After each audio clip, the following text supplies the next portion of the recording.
বিপুল উৎসাহে দেশজুড়ে গণটিকা কার্যক্রম। চীন থেকে আসছে আরো 7.5 কোটি ডোজ। করোনায় 261 মৃত্যু। বঙ্গবন্ধু শেখ মুজিব মেডিকেল বিশ্ববিদ্যালয় কোভিড ফিল্ড হাসপাতালের উদ্বোধন। শিল্পী সমিতিতে পরিমনির সদস্য পদ স্থগিত। সক্ষতার দায়ে পুলিশ কর্মকর্তা সাকলাইনকে বদলি।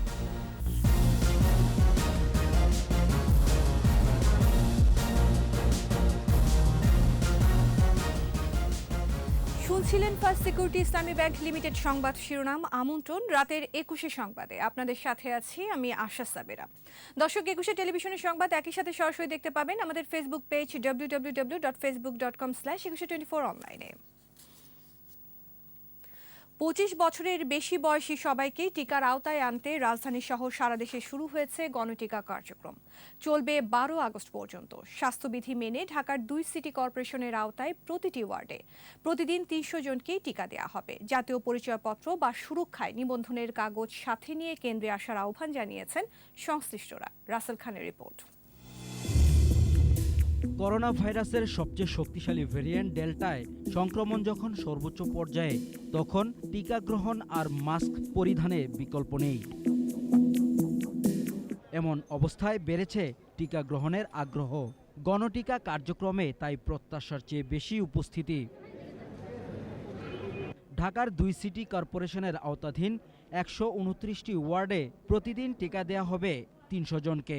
জাতীয় পরিচয়পত্র নিয়ে নির্ধারিত কেন্দ্রে গেলেই মিলবে টিকা, আর যারা নিবন্ধন করেছেন তারাও পাবেন গণটিকা কার্যক্রমের আওতায়। আমরা আইডেন্টি কার্ড নিয়ে এসে এখানে দিতেছি, এই জন্য অনেক সুন্দর, ভালো লাগতেছে। সরকারকে এই জন্য আমি ধন্যবাদ জানাতে চাই। জনগণ, নিরীহ মানুষ যারা আছে এরা পাচ্ছে।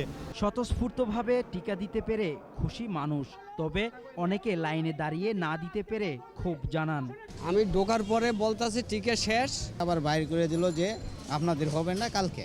প্রধানমন্ত্রী শেখ হাসিনার এই উদ্যোগ সফল করতে কেন্দ্রে কেন্দ্রে কাজ করছেন জনপ্রতিনিধিরা।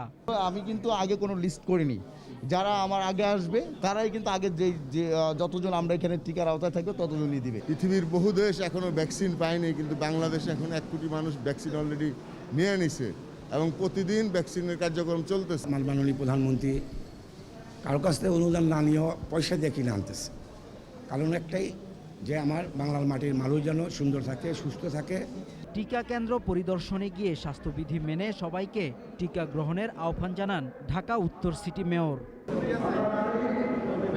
এদিকে স্বাস্থ্যমন্ত্রী জানান, বয়স্ক নারী ও প্রতিবন্ধীদের অগ্রাধিকার ভিত্তিতে দেশ জুড়ে 18,000 কেন্দ্রে গণটিকা কার্যক্রম চলবে।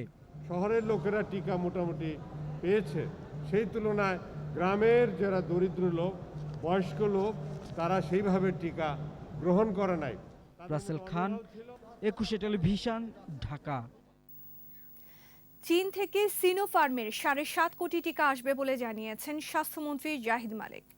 বিএসএমইউ কোভিড ফিল্ড হাসপাতাল উদ্বোধন শেষে মন্ত্রী বলেন, চীন যদি শর্ত ঠিক রাখে তাহলে নভেম্বরের মধ্যেই পর্যায়ক্রমে সব টিকা দেশে আসবে। এদিকে করোনায় 24 ঘন্টায় 261 জনের মৃত্যু হয়েছে। শুধু ঢাকা বিভাগেই মারা গেছেন 101 জন। নতুন শনাক্ত 8,136। বিস্তারিত জানাচ্ছেন স্মৃতি মণ্ডল। বঙ্গবন্ধু শেখ মুজিব মেডিকেল বিশ্ববিদ্যালয়ে বঙ্গমাতা শেখ ফজিলাতুন্নেসা মুজিব কোভিড ফিল্ড হাসপাতালের উদ্বোধন করেন স্বাস্থ্যমন্ত্রী জাহিদ মালেক। প্রাথমিক পর্যায়ে 357 শয্যা নিয়ে চালু হলো হাসপাতালটি। পর্যায়ক্রমে 1000 শয্যায় উন্নীত করা হবে। 40টি আইসিইউ বেড সহ বাকি শয্যাগুলো থাকবে কেন্দ্রীয় অক্সিজেন লাইনের আওতায়। অনুষ্ঠানে স্বাস্থ্য অধিদপ্তরের মহাপরিচালক বলেন, রেফার্ড রোগী ছাড়া আর কোনো করোনা রোগী এই হাসপাতালে ভর্তি করা হবে না। আমরা জানি ঢাকা শহরে যে হাসপাতালগুলো আছে সেগুলো মোটামুটি প্রায় পরিপূর্ণ। তাইলে পরে অন্য জায়গা থেকে যখন রেফার্ড হবে সেখান থেকে এখানে আসবে। এছাড়া যদি সাধারণ রোগীরাও এখানে আসতে থাকে সমস্ত জায়গা থেকে, তাহলে পরে কিন্তু এটা সামাল দেওয়া সম্ভব হবে না। স্বাস্থ্যমন্ত্রী বলেন, হাসপাতালে বেড বাড়ানোর সুযোগ নেই, সংক্রমণ কমাতে হবে। চীন থেকে নতুন করে আরো 6 কোটি ডোজ টিকার চুক্তি করা হবে বলেও জানান তিনি। আগের যে 1.5 কোটি কনফার্ম চুক্তি ছিল, তার সাথে আরও 6 কোটি ইতিমধ্যে মাননীয় প্রধানমন্ত্রী অনুমোদন দিয়ে দিয়েছেন। এখন আমরা চুক্তিবদ্ধ হয়ে যাব এই 6 কোটি নতুন টিকা সিনোফার্মের আনার জন্য। সিনোফার্ম কমিটমেন্ট ঠিক রাখে, তাহলে পরে আমরা নভেম্বরে আমরা 2 কোটি, অক্টোবরে 2 কোটি এবং অন্যান্য মাসে যে এই অগস্ট মাস পর্যন্ত প্রায় একই রকমভাবে আমরা পাবো। অগস্ট মাসে একটু কম পাবো। এদিকে স্বাস্থ্য অধিদপ্তরের তথ্য বলছে করোনায় 24 ঘন্টায় আরও 261 জনের মৃত্যু হয়েছে। শনাক্ত 8,136, মোট শনাক্ত 13,43,396, সুস্থ হয়েছে 16,000-এরও বেশি। পরীক্ষা বিপরীতে দৈনিক সংক্রমণ হার 25.65% এবং মৃত্যু 1.67%। 24 ঘন্টায় সবচেয়ে বেশি মারা গেছে ঢাকা বিভাগে 101 জন, চট্টগ্রাম বিভাগে মৃত্যু হয়েছে 62 জনের। স্মৃতি মণ্ডল, 21 টেলিভিশন, ঢাকা। মাদক মামলায় নায়িকা পরিমণির কস্টিউম ডিজাইনার জুনায়েদ করিম জিমির 3 দিনের রিমান্ড মঞ্জুর করেছেন আদালত। আর পরিমণির সঙ্গে সম্পর্কের আলোচনায় থাকা ঢাকা মহানগর পুলিশের গোয়েন্দা শাখার গুলশান বিভাগের অতিরিক্ত উপকমিশনার গোলাম সাকলাইনকে বদলি করা হয়েছে। এদিকে পরিমণির সদস্যপদ স্থগিত করেছে বাংলাদেশ চলচ্চিত্র শিল্পী সমিতি। মানিক শিকদারের রিপোর্ট। আলোচিত নায়িকা পরিমণি ও একার গ্রেফতার এবং মাদক মামলায় বিব্রত বাংলাদেশ চলচ্চিত্র শিল্পী সমিতি জরুরি সভার আয়োজন করে। সভা শেষে পরিমণির সদস্যপদ স্থগিতের ঘোষণা দেন শিল্পী সমিতির সভাপতি মিশা সওদাগর।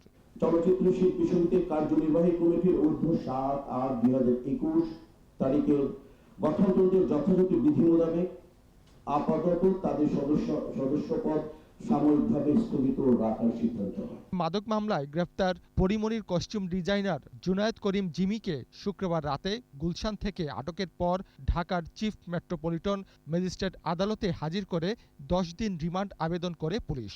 উভয় পক্ষের শুনানি শেষে আদালত 3 দিনের রিমান্ড মঞ্জুর করেন। এদিকে পরিমণির সঙ্গে সম্পর্ক নিয়ে আলোচনায় থাকা ঢাকা মহানগর পুলিশের গোয়েন্দা শাখার গুলশান বিভাগের অতিরিক্ত উপকমিশনার মোহাম্মদ গোলাম সাকলাইনকে বদলি করা হয়েছে। দুপুরে এডিসি সাকলাইনকে ঢাকা মহানগর পুলিশ কমিশনারের এক আদেশে ডিবি থেকে ডিএমপির দাঙ্গা দমন বিভাগে বদলি করা হয়। মানিক শিকদার, 21 টেলিভিশন, ঢাকা। শোকাবহ আগস্ট।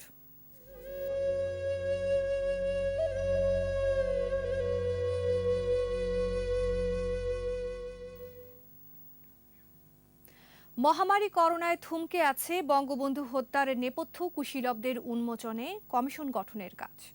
শুধু নেপথ্য ষড়যন্ত্রকারী নয়, সামরিক শাসনে রাষ্ট্রীয় পদ গ্রহণ করে কারা এই হত্যাকাণ্ডকে আড়াল করতে চেয়েছিল এবং কার ভূমিকা কী ছিল তা উন্মোচিত হবে এই কমিশনের মাধ্যমে।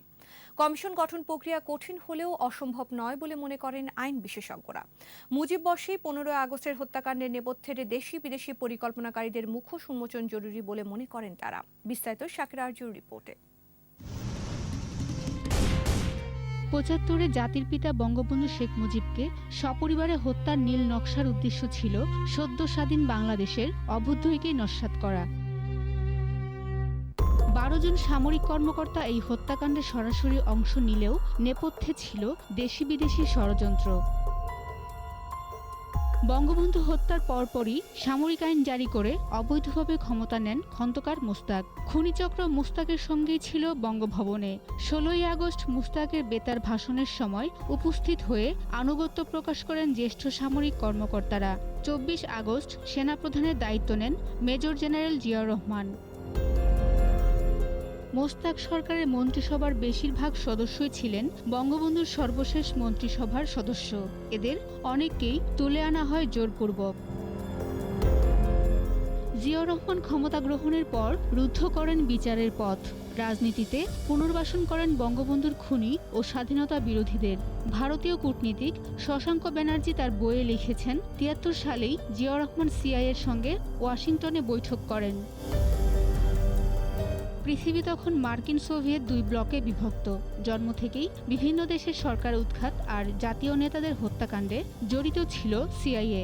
৭১-এ বাংলাদেশের অভ্যুদয় মেনে নিতে পারেনি মার্কিন বলয়।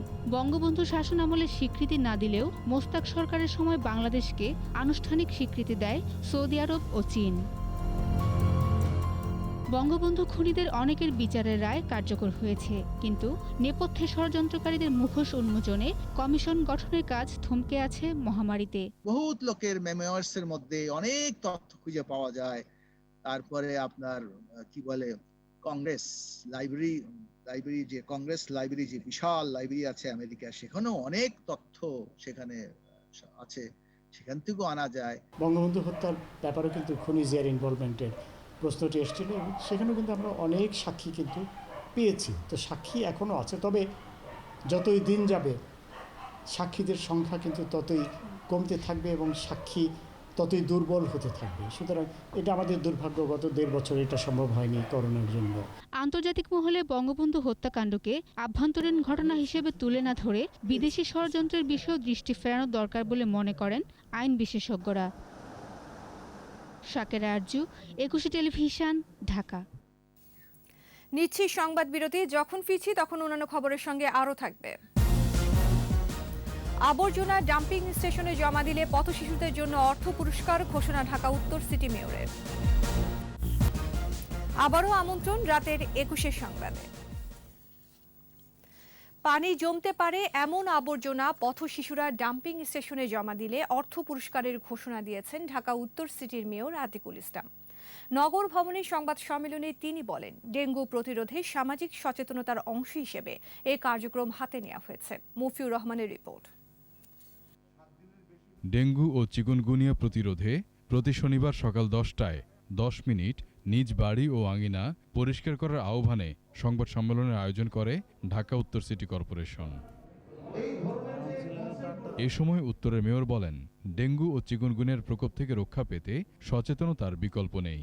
বাড়ির আশপাশ নিয়মিত পরিষ্কার রাখারও আহ্বান জানান তিনি। আমরা চাচ্ছি অ্যাওয়ারনেস বিল্ড আপ করার জন্য, বিশেষ করে কনস্ট্রাকশন বাসাবাড়িতে আমাদের যে তথ্য আছে সেই তথ্য মতন আমরা দেখছি প্রায় 60 থেকে 65% কনস্ট্রাকশনের বাসাবাড়িতে আমরা এই লার্ভাটা দেখতে পাচ্ছি। পানি জমে থাকে এমন প্লাস্টিক কাপ, ডাবের খোসা, ফেলে দেওয়া টায়ার সহ আবর্জনা আঞ্চলিক ডাম্পিং অফিসে জমা দিলে আর্থিক পুরস্কারের ঘোষণা দেন মেয়র। টোকাইরা যারা আছে আমি তাদেরকেও বলবো, অথবা যে কেউ যদি যেগুলোতে পানি জমে সেই পাত্রগুলো যদি আমাদের ওয়ার্ডের কাছে নিয়ে আসে, ওয়ার্ড কাউন্সিলের অফিসে নিয়ে আসে, অথবা আমাদের আঞ্চলিক দপ্তরে নিয়ে আসে, এগুলোকে তাদেরকে আমরা পুরস্কৃত করব পয়সা দিয়ে, নগদ টাকা দিয়ে।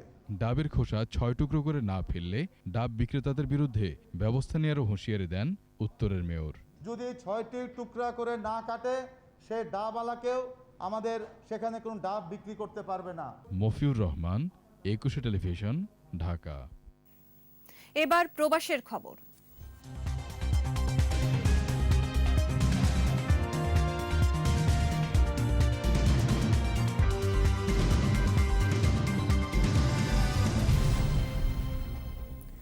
চট্টগ্রাম বন্দরে দীর্ঘদিন ধরে আটকে রয়েছে বাহরাইন প্রবাসীদের পাঠানো মালামাল। এর জন্য কার্গো ব্যবসায়ীদের দায় দিচ্ছেন তারা। আর ব্যবসায়ীদের দাবি, লকডাউনের কারণে বন্দর থেকে খালাস করতে পারছেন না মালামাল। বাহরাইন থেকে নাজির আহমেদের পাঠানো তথ্য ছবিতে রিপোর্ট করছেন দুলি মল্লিক। বাহরাইনে ট্রাভেলস অ্যান্ড কার্গো অফিসগুলোর সামনে ক্ষুব্ধ প্রবাসীদের ভিড়, চলছে বাকবিতণ্ডাও।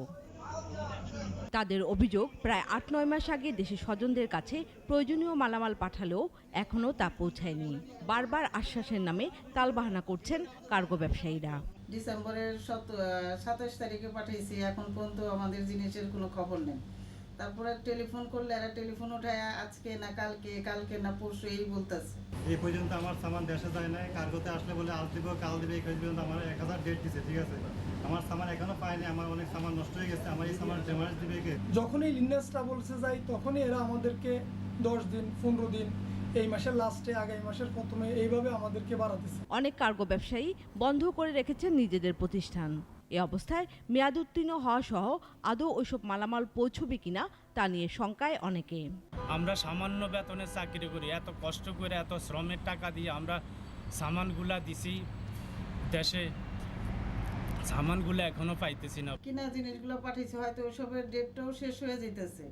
এটা আমি এখন নিজেও শিওর হইতে পারতেছি না যে আমি এই জিনিসটি পাবো কি পাবো না। অন্যদিকে কার্গো ব্যবসায়ীরা জানান, লকডাউনের কারণে চট্টগ্রাম বন্দরে আটকে রয়েছে পণ্যবাহী জাহাজ। সরকারের যারা সংশ্লিষ্ট মন্ত্রণালয়ের বা কাস্টম হাউসের যারা দায়িত্বশীল ব্যক্তিবর্গ আছেন তাদেরকে নির্দেশ দিয়ে আমাদের এই মালামালগুলো খালাস করে আমাদের প্রবাসী বাংলাদেশিদের পরিবার পরিজনের কাছে হস্তান্তর করবেন। সুদূর প্রবাসে কঠোর পরিশ্রমে অর্জিত অর্থে প্রিয়জনের জন্য জিনিসপত্র কেনেন প্রবাসীরা। সময় মতো তা পৌঁছবে এমনটাই প্রত্যাশা তাদের। দুলি মল্লিক, 21 টেলিভিশন। আর এরই সাথে শেষ করছি রাতের 21 সংবাদ। যাবার আগে ফার্স্ট সিকিউরিটি ইসলামী ব্যাংক লিমিটেড সংবাদ শিরোনামগুলো আরও একবার। বিপুল উৎসাহে দেশজুড়ে গণটিকা কার্যক্রম, চীন থেকে আসছে আরও 7.5 কোটি ডোজ। করোনায় 261 মৃত্যু, বঙ্গবন্ধু শেখ মুজিব মেডিকেল বিশ্ববিদ্যালয়ে কোভিড ফিল্ড হাসপাতাল উদ্বোধন। শিল্পী সমিতিতে পরিমণির সদস্যপদ স্থগিত, সক্ষতার দায়ে পুলিশ কর্মকর্তা সাকলাইনকে বদলি।